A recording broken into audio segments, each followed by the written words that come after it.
नाज़रीन, आपको आगाह करे वगन से, जहां हमारे ब्यूरो चीफ अली गुल मुगेरी के मुताबिक सिंध और बलोचिस्तान में दहशत की अलामत बना हुआ बदनाम ज़माना डाकू उस्मान विकू पुलिस मुकाबले में हलाक हो गया।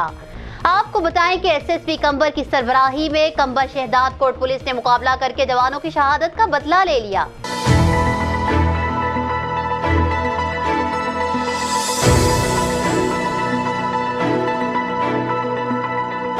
नाज़रीन, आपको आगाह करे कि कंबर थाना रबीपुल हदूद के करीब एसएसपी कंबर डॉक्टर सुमीर नूर चन्ना की सरबराही में पुलिस और डाकुओं के दरमियान मुकाबला हुआ और पुलिस की जवाबी फायरिंग में कंबर शहदाद कोट में दहशत की अलामत बना हुआ बदनाम ज़माना डाकू मारा गया, जबकि उसके साथी फायरिंग करते हुए फरार हो गए।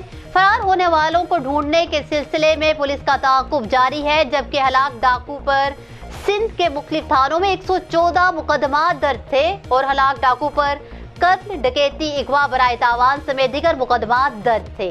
दूसरी जानिब जराये के मुताबिक डाकुओं के दो ग्रुपों में झगड़ा हुआ और डाकुओं की फायरिंग से डाकू उस्मान विकू फौत हो गया और काफी देर के बाद कंबर पुलिस को इत्तला मिली, जबकि पुलिस ने जाए वक़ुआ पर पहुंचकर लाश को तहवील में लेकर पुलिस मुकाबला करार दे दिया। न्यूज़ स्टूडियो से फिल वक्त इतना ही। मज़ीद अपडेट्स के लिए देखते रहिए BBC 11 हेडलाइंस न्यूज़।